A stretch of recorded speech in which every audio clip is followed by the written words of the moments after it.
All right, so I got my little bag of tricks here and I just wanted to go through it because today we're gonna be cooking with Josh at the Riverdogs, but I wanted to give you my background on things in buns that aren't burgers. So, like anything, it goes back to Wonder Bread, and as you can tell, today we're gonna be messing with sausages, but I'm starting with my evolution.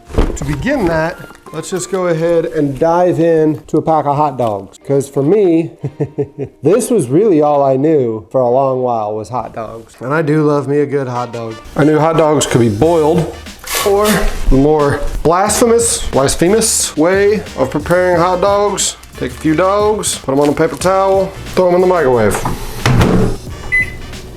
And the only way I knew to prepare them was between a slice of white bread. With mustard on one side and ketchup on the other, you had yourself a hot dog. I really should not be eating this, but damn, I mean the nostalgia of it.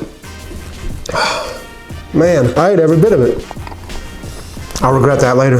There were times when I was really lucky and get to use actual hot dog buns. And obviously its construction was the same. Mustard on one side, ketchup on the other, and a dog between. Another way was to take that hot dog, cut it up, maybe with a second hot dog, and then add some beans. Franks and beans. Then I went to Mexico. In Mexico, I learned that they complimented a hot dog with some mayonnaise down the center, and then you added your mustard and ketchup to it. And I'm not gonna pass up on the opportunity to take a bite out of that. My doctor is yelling at me right now. But yeah, you're pretty much looking at the extent of my culinary arsenal for my first 20-something years of life. But that's all about the change. I want to bring you along for the journey. The whole premise of the food boat is to get people out and show me and you what there is out there, what there is to enjoy in this culinary world. So today we're down here at the Joe, and since the Riverdogs aren't in season right now, you can tell by the empty stadium, we're gonna head over to the food truck and cook with Jalen. Jalen, are you a native to Charleston? I am. I'm born and raised. Where'd you go to school? I went to West High School. How old are you, Jalen? I'm 25 years old. 25? How long you been with the program here? I've been part-time for the Riverdogs since I was like 15 years old. 22 was my first full-time season. Part-time working concessions or? Concessions since I was 15 years old. Since 15? It's been a while. Food, been a passion of yours or? When I started working here, it became a passion for me. Started with sausages, that was my first thing. It was called Wicked Sausage when I was 15. I was cooking sausages, had a line every day, and I just fell in love with it. I was passionate about cooking. The cheddar brat's finishing up now. Awesome. So we can shoot these two. Blooper? Oh, y'all. No, you're good. Shoot these two. I brought the meat. Here's the man himself. Josh is the one that runs the entire program here. We planned this, don't worry about it. So we're gonna go in there and prep some meat and get some sausage together. There you go. Yes, sir. All right. Perfect. Awesome, thank you. I'll probably be like 2 or 3 minutes. Okay. So while Josh heads upstairs real quick, let's head inside, get in here with Jalen. He's prepping some things, and let's get cooking. So what's some secrets you got running a food truck? Don't let it overwhelm you. Don't let it overwhelm you. Make sure you work the food truck. Don't let the food truck work you. What's a day look like for you? So just depending on how many events I have for that day, I can go from a 12-hour day to it can be a 16-hour day. One thing about a food truck is baseball season all the way around. It's fun. I get to talk to a lot of people. I get to know a lot of people, and then it creates more business and success for us. It's a pretty good deal. All right, you got a lid we can throw over. I can put another plate over it. No, I'm talking about for like cooking purpose. I got a foil sheet. So what I learned from Josh last time I was in the kitchen with him is that he mixed these two items there and then put them on. Because that'll make a pastrami a lot better. Okay, so you mean like just melt it? Yeah. Okay, yeah, I can do that. Because I took the pork pastrami down to Miami and cooked for some friends down there, and I made a mess of it. The presentation wasn't good. Right. I should have came and cooked with Josh before going to Florida, because had I cooked with him, the presentation would have been spot on. He's back. Thank you, sir. I was telling them the trick I learned from you. You know, when I took these down to Miami and I didn't heat the sauerkraut and sausage and the cheese together.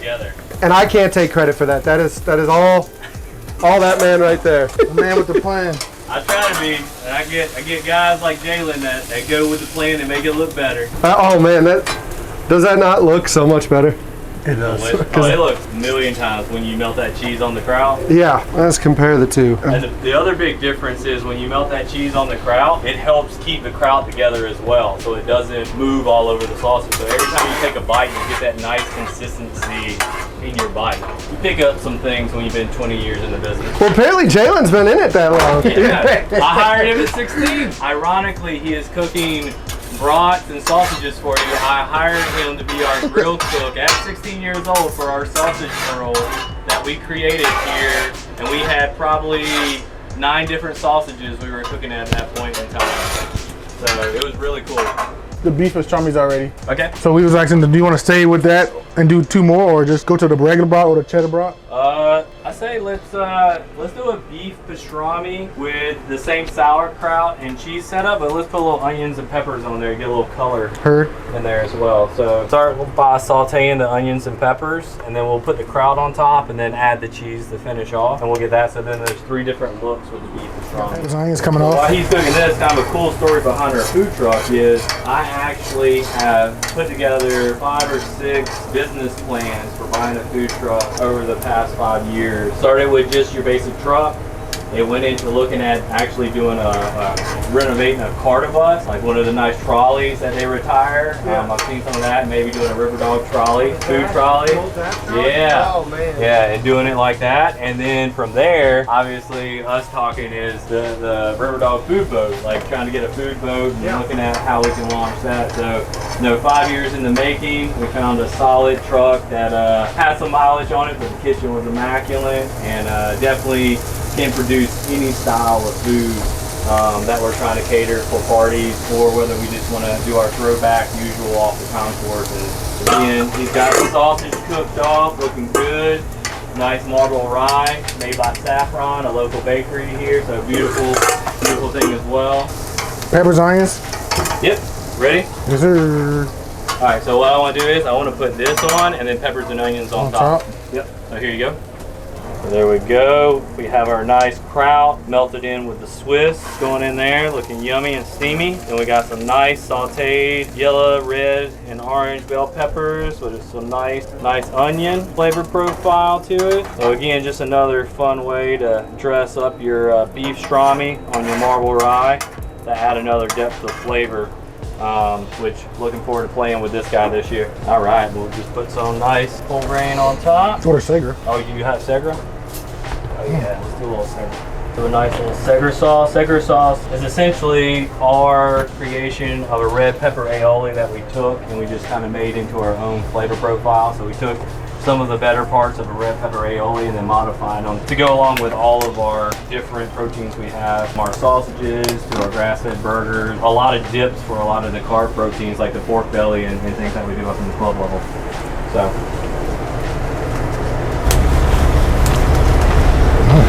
So yeah, let me step over here away from the truck. They're in there cooking, but I made a mistake. The hood, and now the jets. So yeah, let me step away from the truck real quick. They're in there cooking the brats.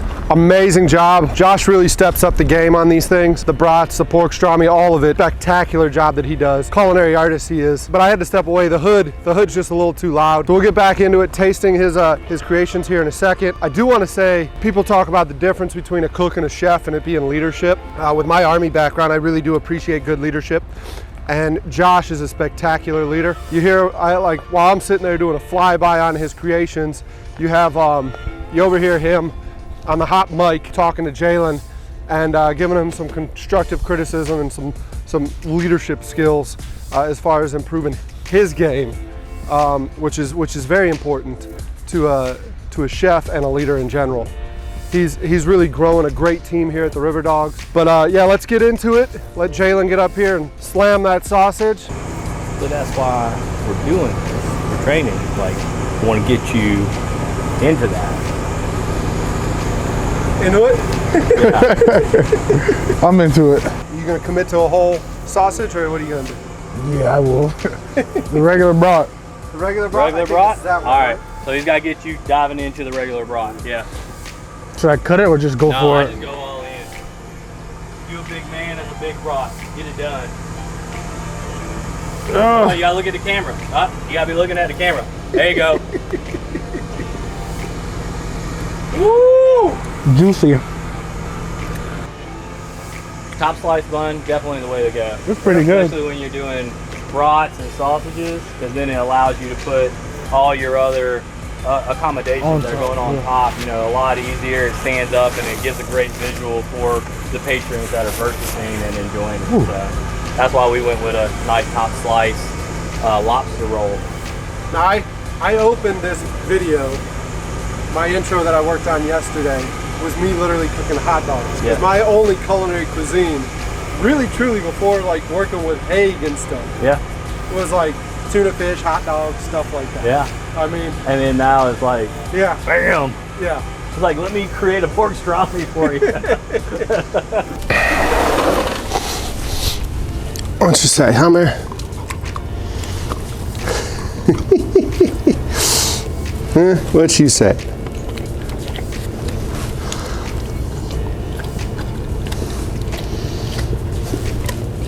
You want these meat sticks?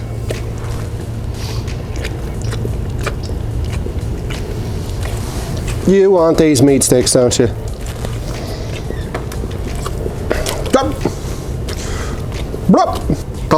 He threw it up. You want the bread? Or are you done with bread? You had enough meat? He's gone. He gone. We're gone. See you later.